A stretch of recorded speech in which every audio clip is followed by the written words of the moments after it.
What is up, Mom Nation? Happy Tuesday. Hope you're having a good day. Welcome back to Energy Shift with Erin. I'm Erin. I am your go-to for all things mindset, nervous system, health, wellness, body composition, muscle growth, fat loss, all the things. Today, we're going to talk specifically about the foundations of getting leaner. So, losing body fat and building muscle. That is the way that I do it. That is the way I recommend it. We want to keep those two goals together. And I'm going to explain how this works here in a minute in order to not only get to the body composition you like, but feel good in it, not feel super restricted, not feel starving, not feel depleted, and be able to keep it long term forever. That is always my goal. Is like most people come to me for fat loss, but I don't care as much about fat loss as I care about teaching you the methodology that's going to help you keep it. Because I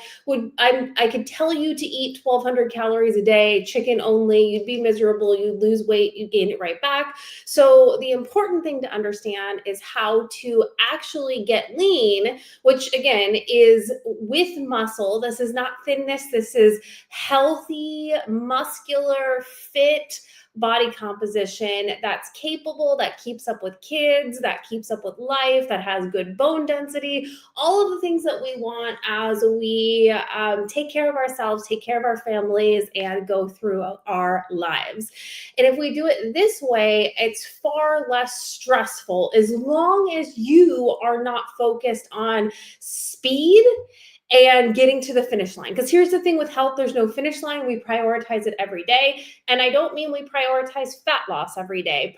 Fat loss is done in phases, but health and wellness is prioritized every single day. So eating balanced meals, getting enough rest, getting enough sleep, getting out in the sunshine, getting some exercise in, all of those things are things that you have to do most days, every day, forever, in order to live a long and healthy life. Super important. But again, today we're going to focus in on leanness and fat loss. So again, for me, that means prioritizing our most metabolically active tissue. That is muscle mass. So we're going to be lifting weights.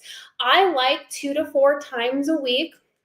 And if you watch the video from last week, you can get an idea of kind of a structure that you can do at home. You can do at a gym.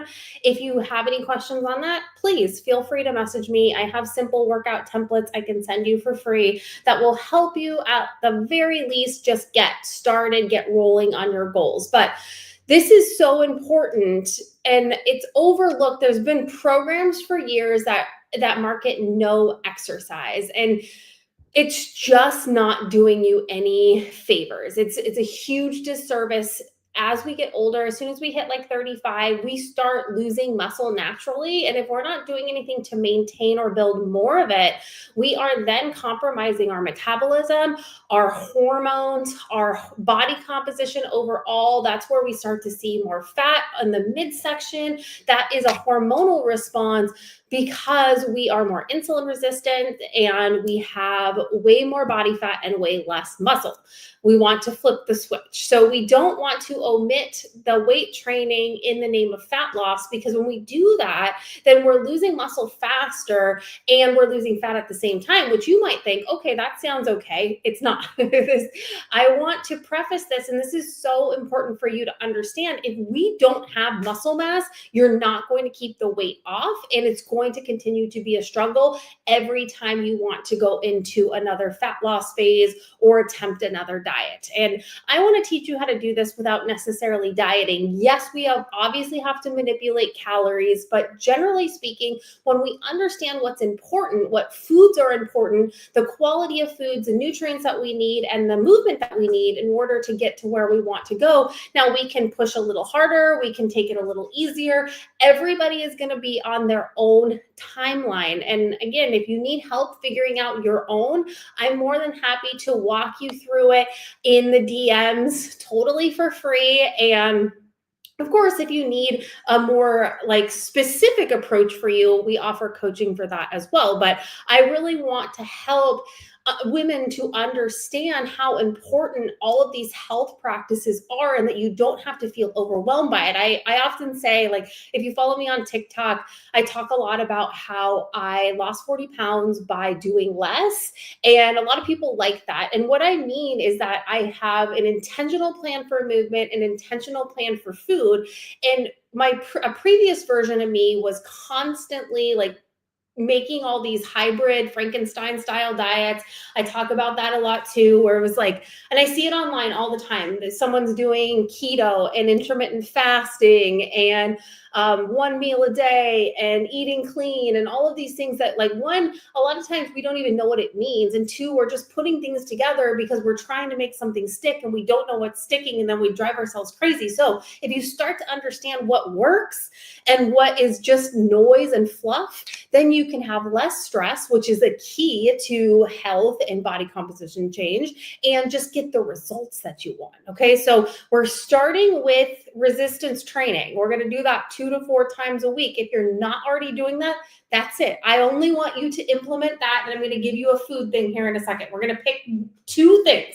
One movement thing and one food thing. And then we're going to add to it. I'm going to give you all the steps in this video. So all you have to do is come back to it on the YouTube channel or in the group here and find step 2. But step 1 is you're going to pick, again, a movement thing or a food thing. If you're not already resistance training 2 to 4 times a week, that's where we're going to get started. Again, go back and watch the video from last week, and that will give you an idea of a templated full body workout, or send me a message and I will get you something that you can use. Okay.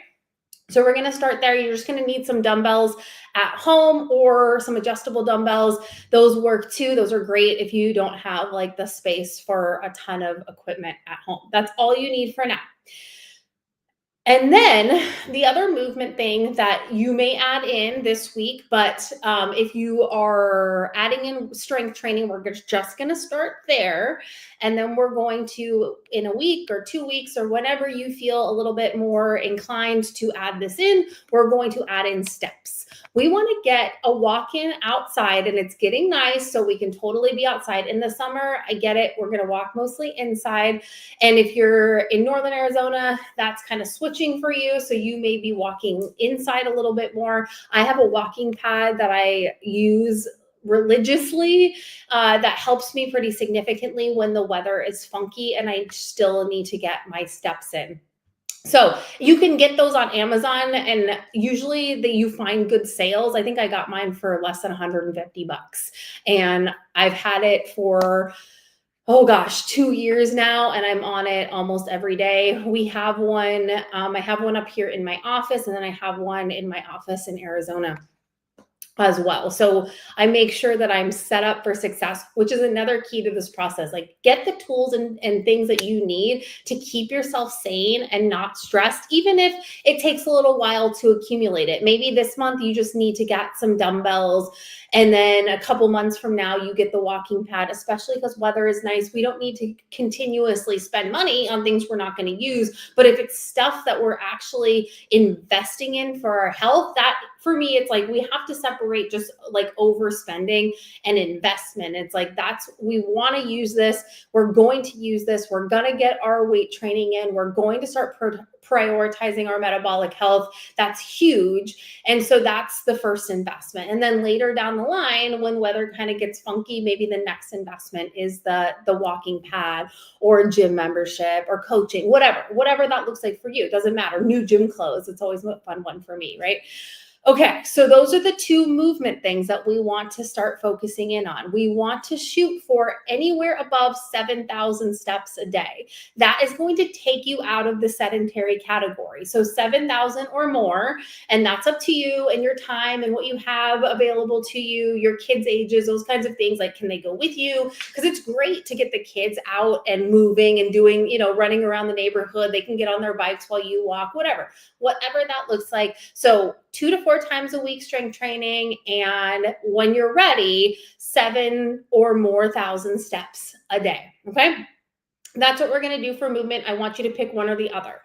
Then we're going to implement food foundations. And this is where everybody wants to get really confused. And I'm going to try to simplify it for you. It doesn't have to be crazy. And in fact, you can use ChatGPT to create your weekly meal plan that is kid friendly for the week. I'm telling you, it's so, so, so helpful. So here are the foundations that we want to start prioritizing in order to work on our own body composition goals, but also not create extra work for us with the family. Okay, so we want to prioritize protein and fiber as foundations of our meal. So what that's going to look like is a lean protein source and a fruit, vegetable, or grain. And if we're starting to create our plates like this, we don't have to do food tracking. Food tracking is super, super beneficial for us to identify portion sizes, see where we may be going over in calories, see which nutrients we may be lacking. But if you're just getting started, these foundations are going to matter a whole heck of a lot more and won't overwhelm you like tracking does and trying to fit a bunch of foods that don't really work for your goals into your macros. I see that frequently, and that's where women get stuck. So if we know that protein and fiber are coming first as a priority, we want to shoot for somewhere between 25 and 35 grams of protein per meal and one snack. So that's gonna put us in the realm of 100 to 120-ish grams of protein per day, which is a great place to start. Most women are under consuming protein sources, especially whole foods. We're over relying on things like protein bars and protein shakes and stuff like that, which are fine, but they can cause some inflammation, they can cause some gut stuff. The whole food is going to keep you nourished, it's going to keep you less bloated, it's going to help build muscle mass. And if you need to, you can still add in, 1 to 2 of those protein snacks a day if you want to get your goal up. But we also want to pair that with a fiber source. So let's just say you have a Fairlife protein shake for breakfast, usually. Totally cool. We can still have that, but let's pair it with a Greek yogurt and some berries on top. You're going to get way more protein. So with that, those Fairlife drinks are, depending on the ones you get, 25 to 40 grams of protein plus a Greek yogurt, which is somewhere between 15 and 20 grams of protein. So we could already be in like the 50 or 60 grams of protein window with just breakfast. And then we're going to add some berries for your fiber source.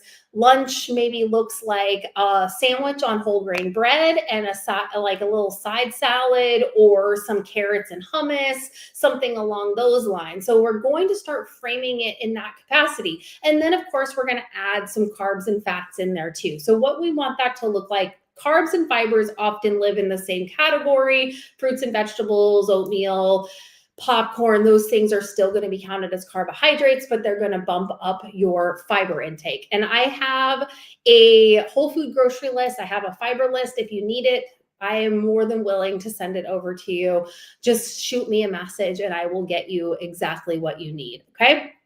So we're doing protein and fiber with each meal, and go into ChatGPT and ask it for fiber sources, ask it for protein sources, pick out 3 or 4 of them that you like, that your kids like, the family likes, and ask it to start creating some meal ideas for you.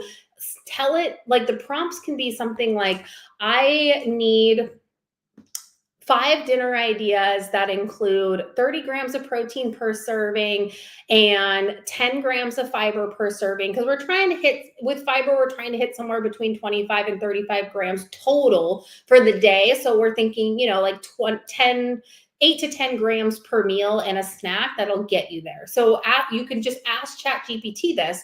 Say, I want 5 dinners, 30 grams of protein each with these protein sources. I also would like to include 10 grams of fiber each for each meal. Give me 10 ideas. And then from there, you just pick out the 3 or 4 meal ideas or 5 meal ideas. It will give you as many as you want. Then you just have to go in and refine and choose it to work well for you and your family.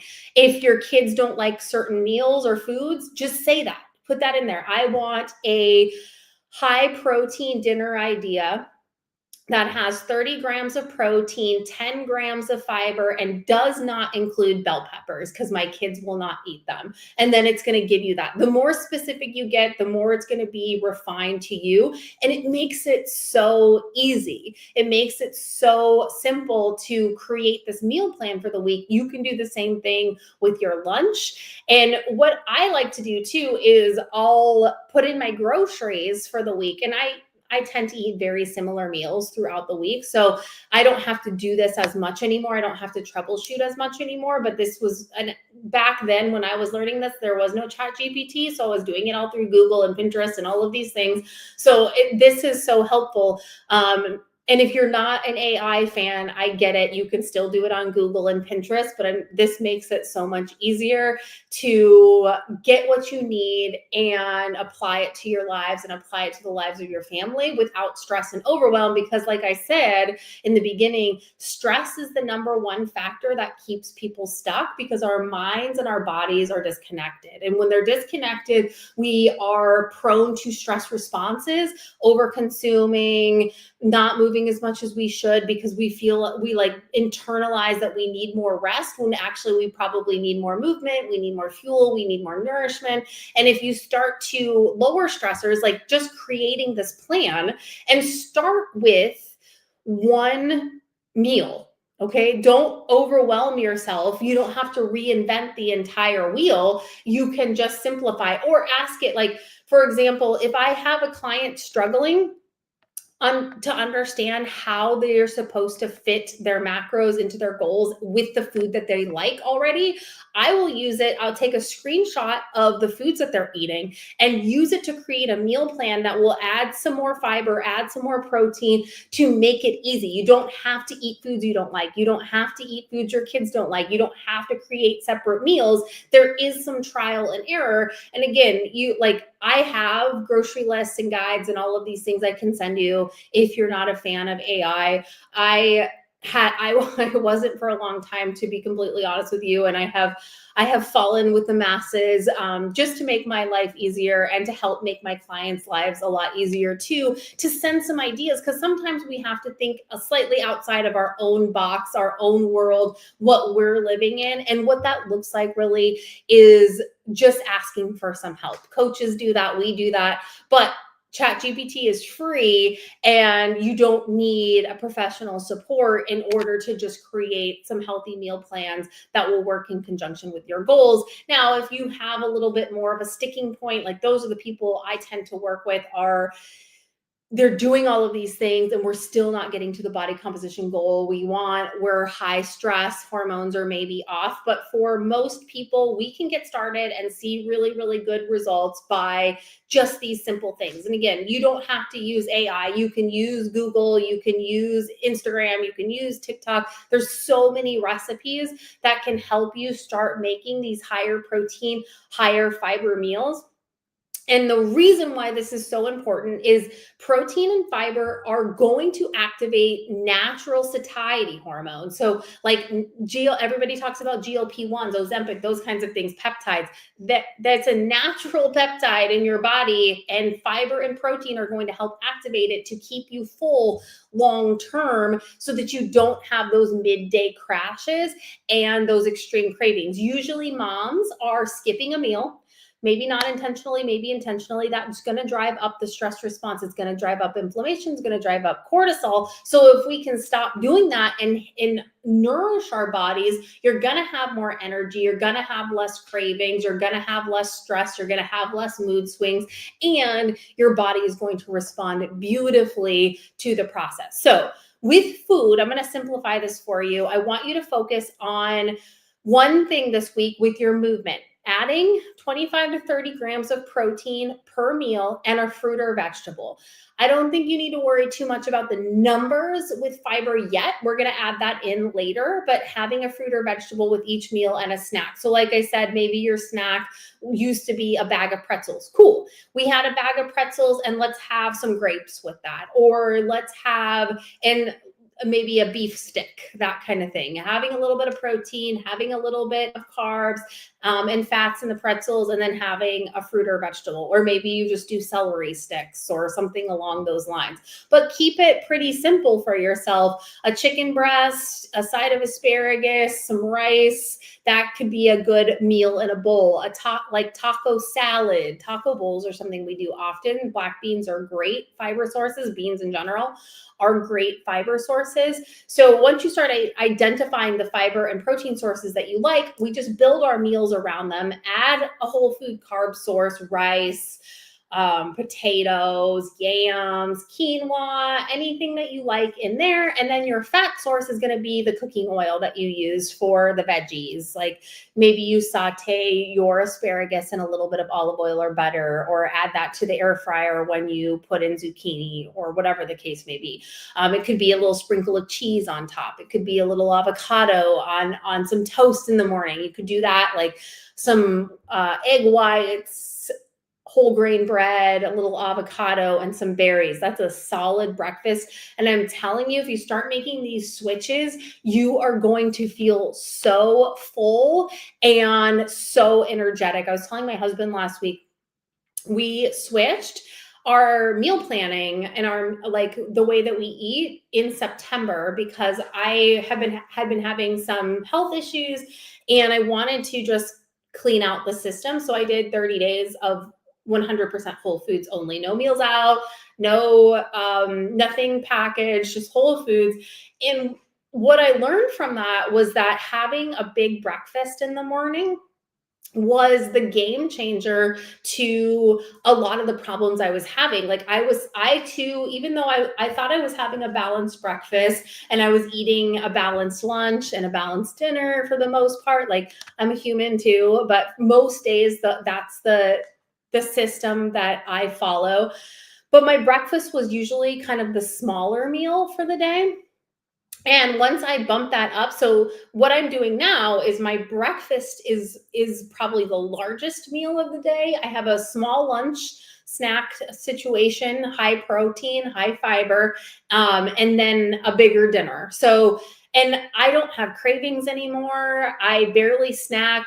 Yesterday, I think like a lot of us, I maybe overindulged for Halloween weekend. So I had some cravings. Usually when we overconsume sugars and stuff like that, Halloween candy, we can, when we're coming back off of that the next day, our body is craving those sugars because that's our energy source. So it had a lot of those, and then it's like depleted of that. So it can cause a little bit of funkiness in the body. So I do have some cravings when I do things like that, but I keep that few and far between because I know how my body responds now and I don't love it. So I try, it was an indulgent weekend. We had friends in town and that's okay. We all deserve that from time to time. There's nothing wrong with that, but we have to start understanding what our bodies are asking for, what they need, and how to support them in order to not feel like we're driving ourselves crazy and feeling like we're satiated, feeling energetic, and reaching the physical goals that we want to achieve as well. So if we're eating enough protein and fiber, we're going to stay full long term. It takes more calories in the body to break those down. When we're pairing that with resistance training, we're also upregulating our basal metabolic rate, meaning our body is burning more calories at rest. So all of these things together are going to create that lean toned body composition that most women like and most women want, but feel stuck getting because we're constantly living in stress. We're constantly living in a deficit. We're not consuming the correct nutrients, and we're not prioritizing our metabolic health through managing our muscle mass. So I hope that this was helpful. Let me know if you have any questions. Let me know if you need help with your ChatGPT prompts. I'm always happy to support you in whatever capacity that I can. And I will see you guys back here next week for another wellness check-in. Have a great day. Struggling to feel your best? When energy is low and nothing seems to work, it's time for a new approach. Here's someone who guides real people to real, lasting wellness. Meet Erin McDonald, certified master health coach, nutrition coach, and NASM personal trainer. helping you create simple, lasting routines that support a healthier, more energized you. Feel better, move better, live better. Because health isn't just a goal, it's a lifestyle you deserve. Take the first step toward feeling your best. Your future self will thank you. Connect with Erin today.